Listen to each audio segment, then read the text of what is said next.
नमस्कार दोस्तों, आप सभी का हमारे भक्ति एंड फन वीडियो चैनल में स्वागत है। आज मैं आप लोग को महालक्ष्मी व्रत कथा सुनाने जा रही हूँ। तो चलिए भक्तों, श्रवण करते हैं। प्राचीन काल की बात है। एक गांव में एक ब्राह्मण रहता था। वह ब्राह्मण नियमानुसार भगवान विष्णु का पूजन प्रतिदिन करता था। उसकी भक्ति से प्रसन्न होकर भगवान विष्णु ने उसे दर्शन दिए और इच्छा अनुसार वरदान देने का वचन दिया। ब्राह्मण ने माता लक्ष्मी का वास अपने घर में होने का वरदान मांगा। ब्राह्मण के ऐसा कहने पर भगवान विष्णु ने कहा, यहाँ मंदिर में प्रतिदिन एक स्त्री आती है और वह यहाँ गोबर के उपले थापती है, वही माता लक्ष्मी है। तुम उन्हें अपने घर में आमंत्रित करो। देवी लक्ष्मी के चरण तुम्हारे घर में पड़ने से तुम्हारा घर धन्य धान्य से भर जाएगा। ऐसा कहकर भगवान विष्णु अदृश्य हो गए।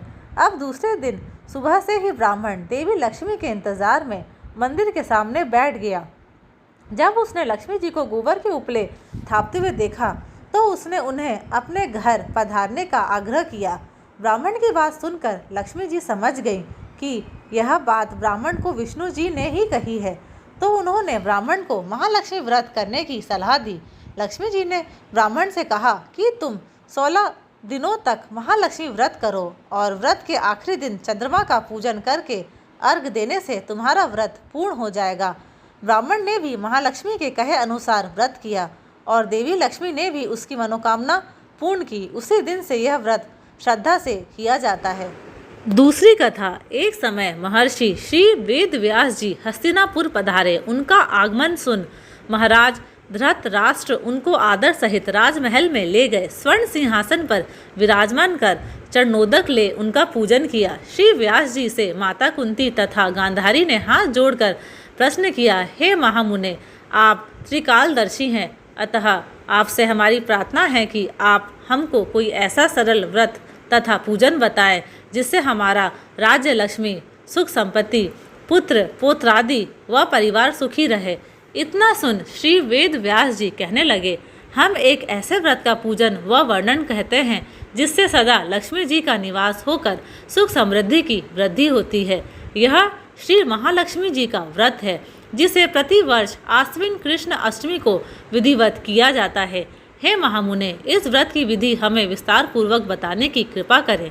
तब व्यास जी बोले, हे देवी, यह व्रत भाद्रपद शुक्ल अष्टमी से प्रारंभ किया जाता है। इस दिन स्नान करके 16 सूत के धागों का डोरा बनाएं, उसमें 16 गांठ लगाएं, हल्दी से पीला करें। प्रतिदिन 16 दूब व 16 गेहूं डोरे को चढ़ाएं। आश्विन कृष्ण अष्टमी के दिन उपवास रखकर मिट्टी के हाथ पर श्री महालक्ष्मी जी की प्रतिमा स्थापित कर विधि पूर्वक पूजन करें। इस प्रकार श्रद्धा भक्ति सहित महालक्ष्मी जी का व्रत पूजन करने से आप लोगों की राज्य लक्ष्मी में सदा अभिवृद्धि होती रहेगी। इस प्रकार व्रत का विधान बताकर श्री वेद व्यास जी अपने आश्रम को प्रस्थान कर गए। इधर समयानुसार भाद्रपद शुक्ल अष्टमी से गांधारी तथा कुंती अपने अपने महलों में नगर की स्त्रियों सहित व्रत का आरंभ करने लगीं। इस प्रकार 15 दिन बीत गए। 16वें दिन आश्विन कृष्ण अष्टमी के दिन गांधारी ने नगर की सभी प्रतिष्ठित महिलाओं को पूजन के लिए अपने महल में बुलवा लिया। माता कुंती के यहाँ कोई भी महिला पूजन के लिए नहीं आई। साथ ही माता कुंती को भी गांधारी ने नहीं बुलाया। ऐसा करने से माता कुंती ने अपना बड़ा अपमान समझा।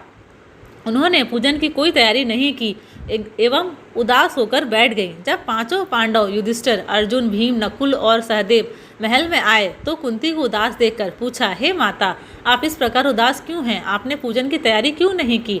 तब माता कुंती ने कहा, हे पुत्र, आज महालक्ष्मी जी के व्रत का उत्सव गांधारी के महल में मनाया जा रहा है।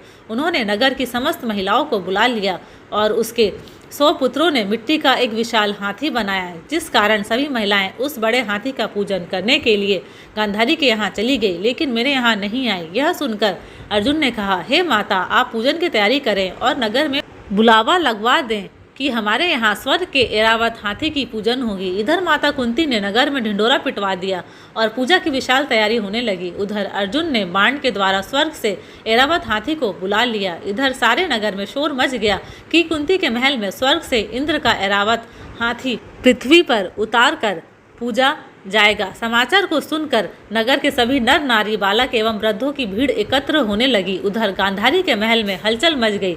वहां एकत्र हुई सभी महिलाएं अपनी अपनी थालियां लेकर कुंती के महल की ओर जाने लगी। देखते ही देखते कुंती का सारा महल ठसाठस भर गया।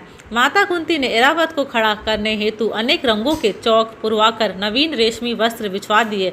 नगरवासी स्वागत की तैयारी में फूल, माला, अबीर, गुलाल, केशर हाथों में लिए पंक्तिबद्ध खड़े थे। जब स्वर्ग से एरावत हाथी पृथ्वी पर उतरने लगा तो उसके आभूषणों की ध्वनि गूंजने लगी। एरावत के दर्शन होते ही जय जयकार के नारे लगने लगे। सायंकाल के समय इंद्र का भेजा हुआ हाथी एरावत माता कुंती के भवन में चौक में उतर आया। तब सब नर नारियों ने पुष्प, माला, अबीर, गुलाल, केशर आदि सुगंधित पदार्थ चढ़ाकर उसका स्वागत किया। राज्य पुरोहित द्वारा एरावत पर महालक्ष्मी जी की मूर्ति स्थापित करके वेद मंत्रोच्चारण द्वारा पूजन किया गया। नगरवासियों ने भी महालक्ष्मी पूजन किया। फिर अनेक प्रकार के पकवान लेकर एरावत को खिलाए और यमुना का जल उसे पिलाया गया। राज्य पुरोहित द्वारा स्वस्ति वाचन करके महिलाओं द्वारा महालक्ष्मी का पूजन कराया गया। 16 गांठों वाला डोरा लक्ष्मी जी को चढ़ाकर अपने अपने हाथों में बांध लिया। ब्राह्मणों को भोजन कराया गया। दक्षिणा के रूप में स्वर्ण आभूषण, वस्त्र आदि दिया गया। तत्पश्चात महिलाओं ने मिलकर मधुर संगीत लहरियों के साथ भजन कीर्तन कर संपूर्ण रात्रि महालक्ष्मी व्रत का जागरण किया। दूसरे दिन प्रातः राज्य पुरोहित द्वारा वेद मंत्रोच्चार के साथ जलाशय में महालक्ष्मी जी की मूर्ति का विसर्जन किया गया। फिर एरावत को विदा कर इंद्रलोक को भेज दिया। इस प्रकार जो स्त्रियां श्री महालक्ष्मी जी का विधि पूर्वक व्रत एवं पूजन करती हैं, उनके घर धन्य धान से पूर्ण रहते हैं तथा उनके घर में महालक्ष्मी जी सदा निवास करती हैं। धन्यवाद। अगर आप सभी को मेरे वीडियोस पसंद आते हैं तो प्लीज़ लाइक, शेयर और सब्सक्राइब ज़रूर करें।